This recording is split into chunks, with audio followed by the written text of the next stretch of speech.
Hello ভাই brother, কি অবস্থা সবার? তো আশা করি সবাই ভালো আছেন। আমিও মোটামুটি ভালোই আছি। তো সকাল সকাল বাইক নিয়ে বেরোনোর পরেই আমার সাথে আজকে যে বিষয়টা ঘটছে, আমি মোটেও এই বিষয়টার জন্য প্রস্তুত ছিলাম না। তো আমি প্রথম থেকেই কাহিনিটা বলতেছি। তো আপনারা যারা চ্যানেলে নতুন আছেন সাবস্ক্রাইব করে দিন, আর যারা পুরাতন আছেন তারা একটা করে লাইক দিয়ে দিন, আর কে কোথা থেকে দেখছেন অবশ্যই একটা কমেন্ট করে দিন। তো চলে আসি মেইন টপিকে। তো আজকে সকালবেলা আমি হচ্ছে 2 দিন আগে আমি খুলনাতে যাই। খুলনার থেকে আজকে সকালে আমি ঢাকায় রিটার্ন করব। হ্যাঁ, এই ফুটেজটা খুলনাতে যাওয়ার দিনের নেওয়া। সো অনেকে বলতে পারেন, ভাই আপনি তো খুলনায় যাওয়ার ফুটেজ দিচ্ছেন। ভাই, আসার সময় যে কাহিনিটা ঘটছে আমি ফুটেজ নেওয়ার মতো সময় পাই নাই, আমার মন মানসিকতা ভালো ছিল না। তবে কী হয়েছে টোটাল বিষয়টা আমি এক্সপ্লেন করতেছি। তো সকালবেলা আমি যখন রওনা দিয়ে আসি, মোটামুটি অর্ধেকের বেশি রাস্তা আমি অনেক ভালোই চলে আসছি, ঠিক আছে, কোনো সমস্যা হয় নাই, খুব ভালোভাবে চলে আসছি। তো অর্ধেক রাস্তা আসার পরে আমি গাড়িকে একটু রেস্ট দিই। রেস্ট দেওয়ার পরে আধা ঘন্টা পরে আমি আবার গাড়ি চালাই, এবং ভাঙা রোডে আসার পরে আমি মোটামুটি গাড়ি ফুল থ্রোটল দিয়ে ফুল আরপিএমে গাড়িটা রাইড করি। রাইড করলে মাঝে মাঝে আমার পায়ের উপর গরম ফোঁটা পড়তেছিল, মানে কেমন যেন একটা লাগতেছিল, গরম কিছু একটা পড়তেছে, মানে গরম তেল পড়লে যেরকম হয় না ওরকম মনে হচ্ছে। তা আমি বারবার ভাবতেছি হয়তো বা টায়ারের তলে কোনো রকম কোনো খোয়া বা গুঁড়া টুড়া পড়তেছে, ওইগুলো ছিটে ছিটে আমার পায়ে আসতেছে, ঠিক আছে, অনেকবার এরকম হয়েছে। তো আমি নর্মালি মানে তেমন সিরিয়াসলি নেই নাই। তারপরে হঠাৎ একটু জুতার দিক তাকায় দেখি যে জুতার দিকে তেল তেল, ঠিক আছে। দেন ইঞ্জিনের দিকে তাকায় দেখি যে ইঞ্জিনের উপর ফোঁটা ফোঁটা কাটা বিভিন্নভাবে তেল আছে।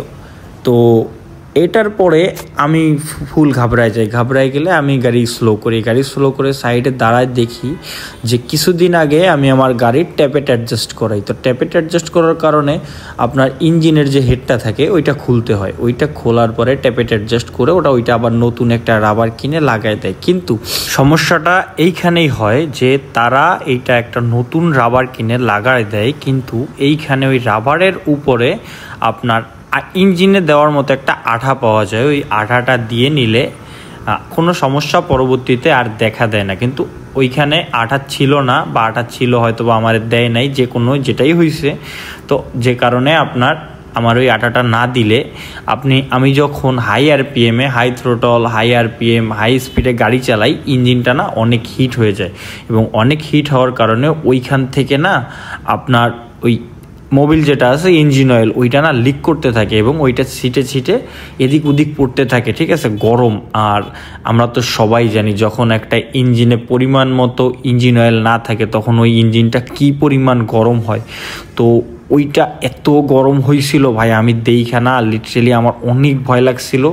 আমি কোনো মতে আস্তে আস্তে ঢাকার ভিতরে ঢুইকে আমি সর্বপ্রথম চলে গেছি যে সুজুকি সার্ভিস সেন্টারে, গিয়ে তাদেরকে বলি যে ভাই আমার এই কাহিনী হয়েছে, আপনি দেখে আমার এইটার সমাধান করে দেন। তারপর তারা বলতেছে যে ভাই এই কাহিনী, আপনার এখন এইটা আবার খুলতে হবে, খুইলা আপনার এইটা আবার আঠা দিয়ে ওইটা লাগাইতে হবে। তা ওরা যে কথা সেই কাজ, ওরা ওইটা সুন্দরভাবে ইঞ্জিনটা আবার খুইলা ওরা আবার সুন্দর করে আঠা দিয়ে ফিটিং করে দেয়। এখন যেহেতু আমার অনেক ইঞ্জিন অয়েল বেরোয় যায় এই কারণে, তো আমার ইঞ্জিন অয়েল বাধ্যতামূলক চেঞ্জ করতে হবে। আর আমার গাড়িটা এখন পর্যন্ত মিনারেল ইঞ্জিন অয়েলেই চলতেছিল, ঠিক আছে। তো এইবার আমি ডিসিশন নেই, যেহেতু আমার মাঝে মাঝে লং ট্যুর দেওয়া হচ্ছে বা এদিক ওইদিক যাওয়া হচ্ছে, তো আমি কেন না ফুল সিনথেটিকে শিফট হই। তো এখানে আবার একটা প্রবলেম আছে যে আমার ইচ্ছা ছিল যে আমি শেল অ্যাডভান্স আলট্রা যেটা ওইটা ইউজ করব, কারণ ওইটায় নাকি ইঞ্জিনটা কম হিট হয়। আর যেহেতু এয়ার কুল সিস্টেম ইঞ্জিন, তো এইটা তো প্রচুর পরিমাণে গরম হবে, এটা স্বাভাবিক ব্যাপার, যেহেতু লং ট্যুরে যাচ্ছি। তো সেই কারণে আমি শেলটা ইউজ করার একটা ডিসিশন নেই। বাট সুজুকির অফিসিয়াল সার্ভিস সেন্টারে শেল তো তারা দিবে না, হয়তো বা মতুল, হয়তো বা ইসিএসটার। তো ইসিএসটার আমার কাছে ভালো লাগছে, সবই ঠিক আছে, বাট মতুল অনেক ভালো।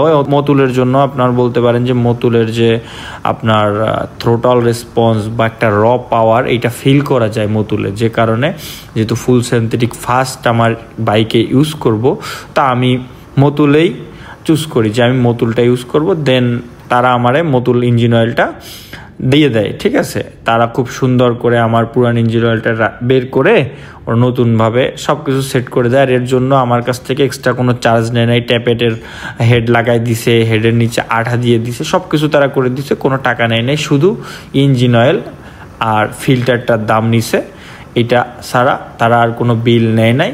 কিন্তু আমি আসার আগে যে আমার কাজ করছে তারা চা খাওয়ার জন্য কিছু টাকা দিয়ে আসছি, চা নাস্তার জন্য, ঠিক আছে।